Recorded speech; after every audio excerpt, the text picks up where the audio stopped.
Hello and welcome back to my channel. Today we're dipping apples, and I've always wanted to give this a try, and I've kept putting it off, saying something like, I'll do it next year, or gosh, I don't have the time. Well, today we're gonna make the time. Here are all the toppings I've selected: some candies, nuts, sprinkles, and crushed cookies. First thing we're gonna wanna do is wash our apples in hot water. We want to scrub all of the wax off, otherwise the caramels won't stick to the apples when we go to dip them. For my sticks, I used the Wilton brand. I did have to cut them down to a more manageable size. I think these are skewer sticks. Even though they were way too long for this project, they were really sturdy, and I was able to get a good grip during each caramel and candy coating dipping. Since this was my first time dipping apples, I went with the store-bought caramels instead of making my own caramel sauce. I used these caramel bites. They work really good, and I was surprised. I was kind of worried, but it turned out great. The recipe I was using as a guide said 1 bag will do, but I definitely had to use 2 bags. I think it was because my apples were really large. At this point, I used 1.5 bags, but later I had to melt the rest. If you decide to go this route, just follow the melting instructions on the back of the bag. There were times when I loaded up the apples with too much caramel and it started to pool at the bottom of the apple. To speed up the caramel firming process, I stored the tray in the fridge and just added an apple to it every time I finished dipping one. Also, you'll want to spray your parchment with non-stick cooking spray so the caramels don't stick, because they'll definitely stick. They'll stick to everything. I didn't have any, so I wiped it down with a little vegetable oil on a paper towel, and that seemed to do the trick. Let's say your apples do end up having a little bit of extra caramel pool at the bottom. There's an easy fix. You can go get a pair of scissors and trim off the excess, so long as the caramel is mostly firm but still tacky.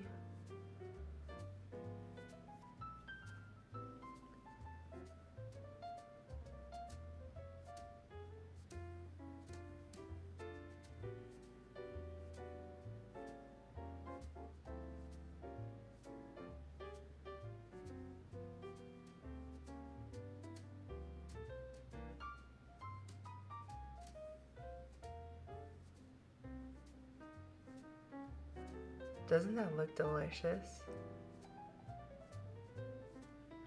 I dipped some all the way to the very top of the stick, and some of them I left a little bit of apple showing. I think I did 3 of each.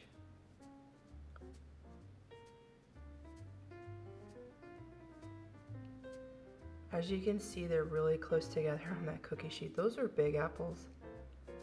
Why are my apples on the counter, you ask? Anytime an apple accidentally bumped into another apple, the caramel on both apples would stick together. It just created a huge problem, mostly because I wasn't being careful, so, you know, user error. But I told my apples, if you're gonna stick to anything, stick to the counter, don't touch each other. Now, like I said at the start, this is my first time dipping apples. This also kind of extends to working with the candy melts. I've never used them on an apple, but I have kind of worked them with, like, you know, cupcakes and stuff. And I didn't realize just a few extra drops of vegetable oil would thin out my chocolate, and it would have solved all of my, you know, candy melting problems. I thought that, I'm like, this is way too thick, but it worked out in the end. It really did. Turns out having a thicker coating of white chocolate helps keep the bigger chunks of candy and cookie crumbles better glued to the apple. I think I was more worried the chocolate was gonna set before I had a chance to get the toppings all over it than I was really worried about the thickness of the chocolate coating. And because of that, I did make a mess. There's candy everywhere. But the goal was to have fun, dip some apples, and learn a little along the way. Overall, these apples came out really good. I thought they were great, and I'm super happy.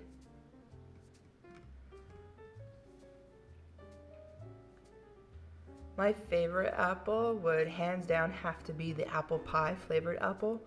I didn't show the topping dipping process for that one, but it's super easy to make.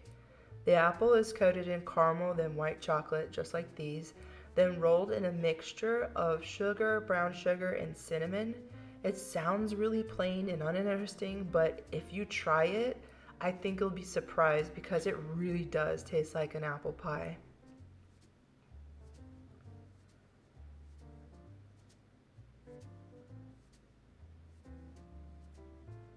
I like dipping these apples in the two different kinds of candy coating. I thought that was fun. Made it look a little interesting. Had a nice little cookie bottom and a candy top. The other one I did was, it had roasted peanuts on the bottom, and then it had like peanut butter cups on the top.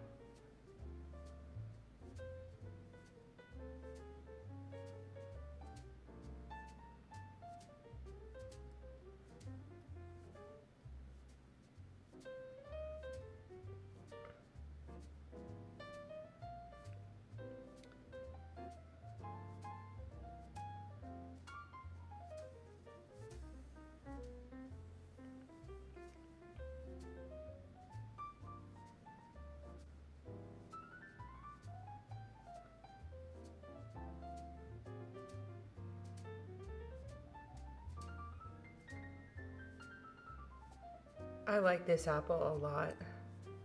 I used 3 different kinds of Halloween themed sprinkles. Tiny yellow and orange dot sprinkles, which I used as my filler.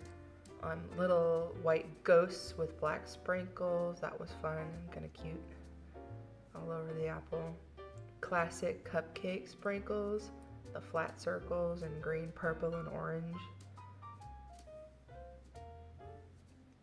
Since these sprinkles are a lot smaller than my other toppings, I really wanted to make sure I covered the entire apple. So I started with that layer of yellow and orange sprinkles, then the ghosts, and then I made sure I got my last third set of sprinkles on, and then I went back to the same yellow and orange sprinkles and filled in all the gaps and stuff to make sure it was evenly, completely covered.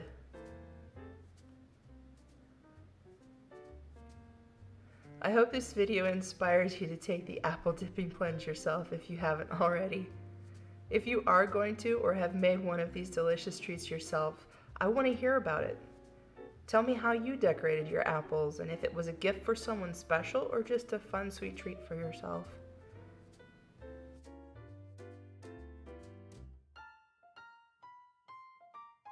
As always, thank you so much for watching my videos, and if you like this video and would like to see more, please like and subscribe to my channel.